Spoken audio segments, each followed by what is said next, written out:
博物館の展示からその町の歴史を紹介するシリーズです。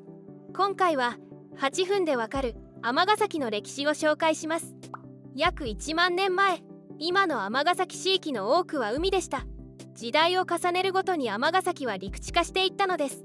約2300年前、陸地化が進み、今の尼崎市北部地域に集落を作り、米作りを始めました。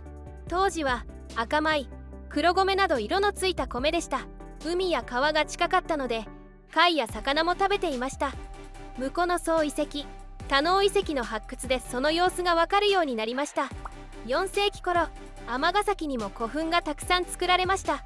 水堂古墳、池田山古墳、御園古墳、大塚山古墳などです。7世紀頃、稲寺の地に巨大寺院、稲寺拝寺が作られました。金堂や五重塔もあり、伽藍配置が法隆寺とほぼ同等の寺院だったと言われています。756年、東大寺の荘園として稲の荘が成立しました。尼崎には多くの荘園があり、婿の荘はその地名が現代まで残っています。785年、長岡京遷都に際して淀川と三国川を結ぶ水路が開削され、神崎川河口が宮古と瀬戸内海を結ぶ水運の用地となりました。尼崎は京都西国を中継する港湾都市として栄えました。1185年、大物の浦から源義経が率いる源氏軍が四国に撤退した兵士を追撃するため出港するも嵐に遭遇しました。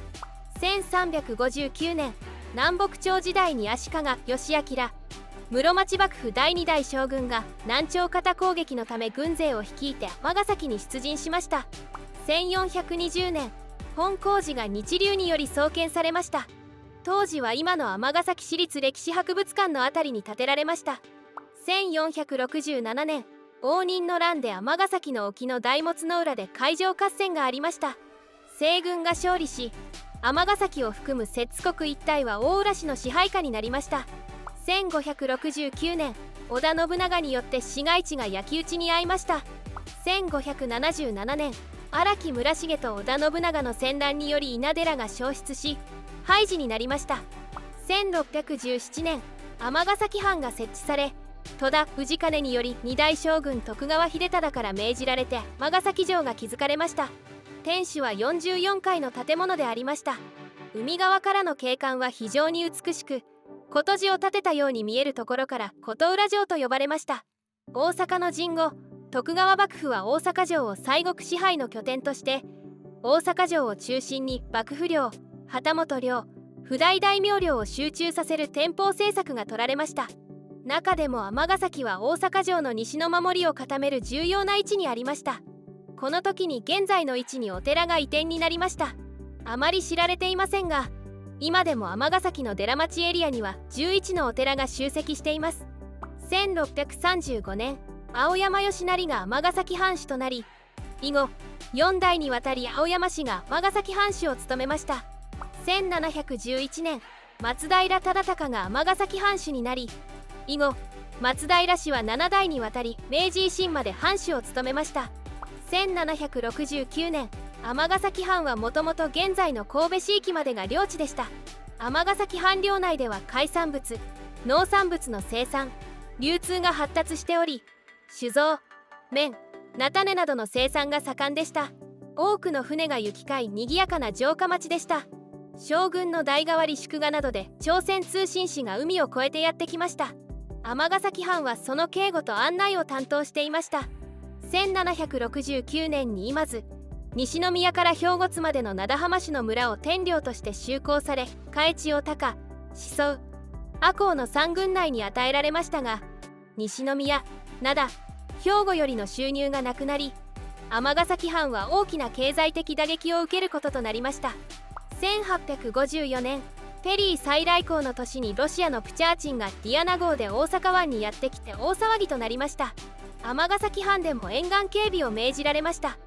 1871年、廃藩置県により尼崎県となる。飛び地領のあった高、宍粟、赤穂の3郡も姫路県に移されました。1872年、兵庫県に編入。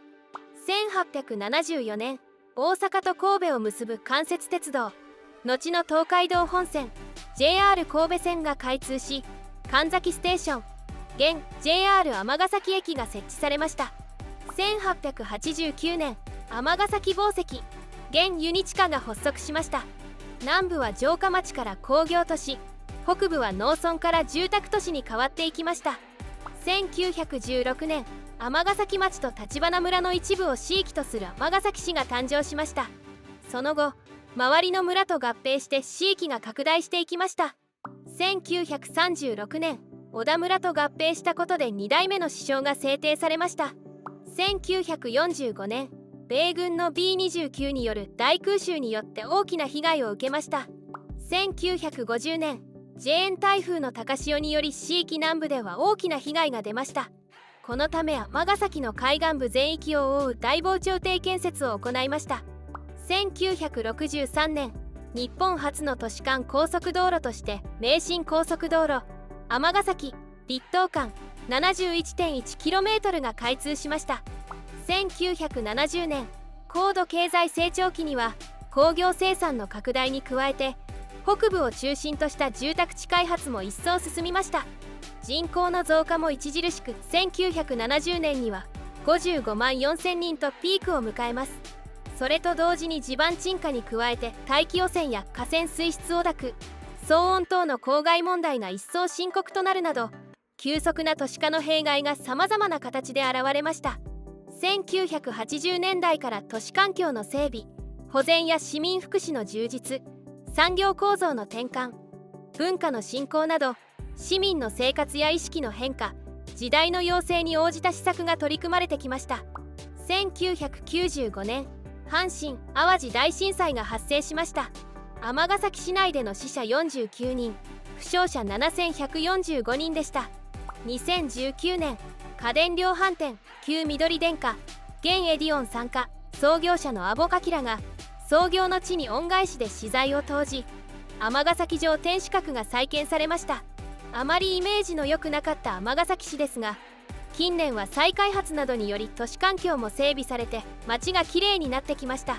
大阪に近いという地の利や住宅価格が近隣都市に比べて安価なこともあって住宅地として人気が高まり、関西の住みやすい街ランキングでも上位になるほどです。これからの尼崎はどのような街になっていくのでしょうか。終わり。